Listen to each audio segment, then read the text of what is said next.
Hi, it's Dan Barrett from the Greater Toronto Area Council, and I'm also making this video for my parish, Lady Queen of the World. So, looking at trying to get this video out for the 5th of June, which is one of the days for environmental awareness. World Environment Day is a time for nature. The food we eat, the air we breathe, the water we drink, and the climate that makes our planet habitable all comes from nature.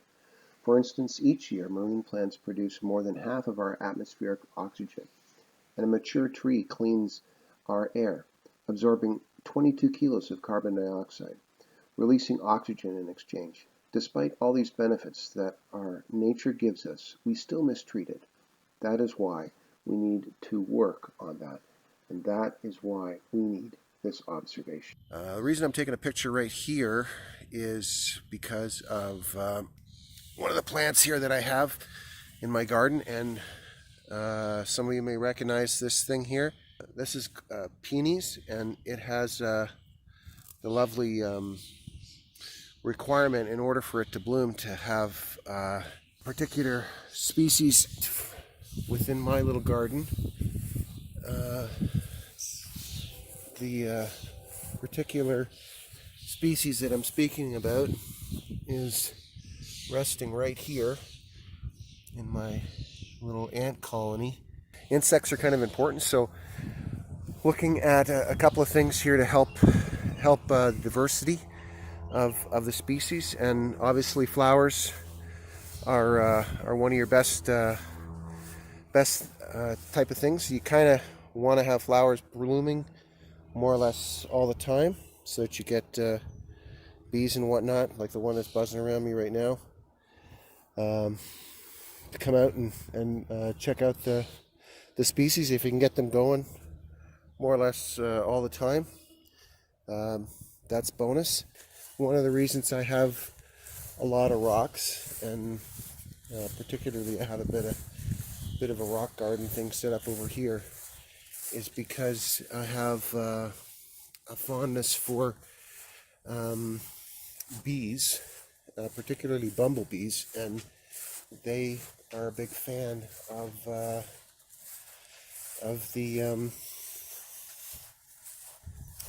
rock garden. So one of the other aspects you need to take into consideration is essentially where you've got nature close by in the parks, and in this area here, it's you're looking at sort of the headwaters to Beaver Creek, and the area that nature is most evident.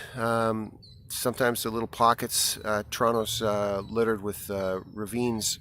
Maybe litter's not the right word, but basically, litter's one of the things that you see all too often. The little plastic cups that don't biodegrade very well, or animals are, they're around, but they wouldn't mind too much if we would pick up our litter and let nature kind of run its course properly. One of the areas in North America that has it's like one of the hot spots for longevity is out in the west coast there, in a Seventh-day Adventist community, and one of the things that they advocate is connecting with nature and getting out and going for walks, appreciating what creation is around you. And some of these things are weeds to a lot of people, but to the the animals, this stuff is their food, and the birds and whatnot you can hear going off here. That's their areas to nest and stay safe. So keep keep our environments clean, and again, do what you can. Pick some stuff up. You can do that on your own. Doesn't need even if you've got a concern about COVID-19, whatever. You can grab a garbage bag and go out there and without even touching stuff, you can get it into a garbage can. But it's good to clean up, to basically do your part, and just by little things, we can all make a difference. So our parks and some of the resources that our cities maintain are habitat for animals. So help maintain that for everybody. And our wetland habitat too. Don't forget about that kind of stuff. We have resources like that all over the place. Unfortunately, there's quite a lot of it that's got garbage and whatnot strewn in with it, but with the proper organized effort, we can make a difference individually and collectively, to make sure that you have more species, help enrich our lives as well as the diversity of creation around us.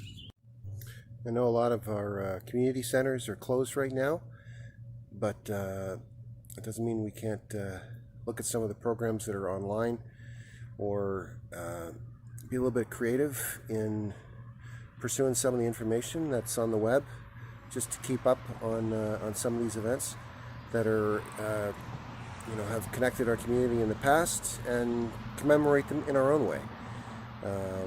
Whether it's being a little bit more involved in cleaning up the neighborhood, or beautifying projects, or connecting with some of these programs online. So be sure to look at the resources that are actually available to you in your own community, and see how you can actually connect with your neighbors to make your community more sustainable and more livable, not only for humans, but for all of the species that are indigenous to this region. Some folk are able to bring nature to them. Quite often nature comes to us.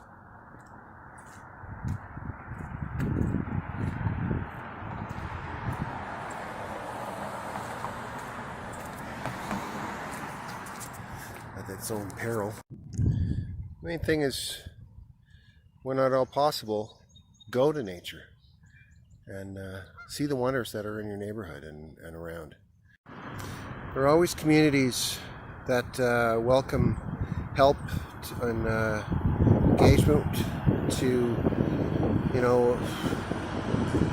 make use of land that helps either the poor for farming,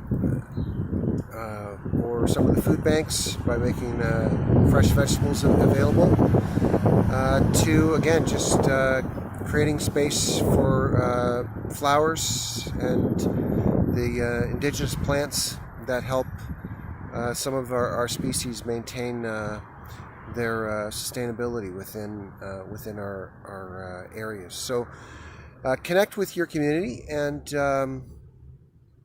see if you can't help make your community more livable, and for that matter, Ontario more livable.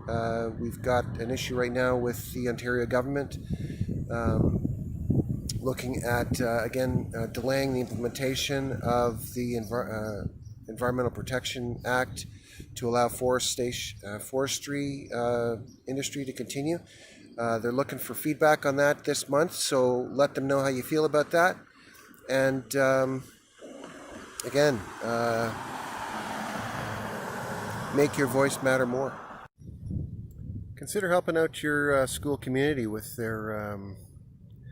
Sometimes you run into little green areas in the schools where they set aside an area of the land to just create a garden, and so help them get that sort of a program underway in your neighborhood.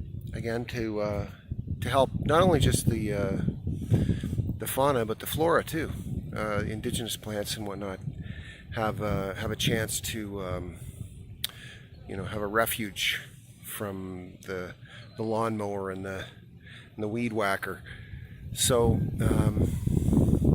and remember that school councils are open to the public. So, they're for more than just parents, and we're trying to help with the voice of those who can't speak or are not recognized. Whether it's in the voting realm or just within our society in general, the young, the folks that can't articulate necessarily what they want. So our parents are there to help speak for the young, but we need to speak up for all those that are marginalized, for all those who are disadvantaged. So lots of opportunities out there if you're interested or bored at home, or for that matter, just interested in saving our species. Get out there and engage with your neighborhood. And on behalf of the Greater Toronto Area Council, I wanted to thank you for taking time to watch this, and also on behalf of the folks in Our Lady Queen of the World. Good shout out to them. Thanks again. Ciao for now.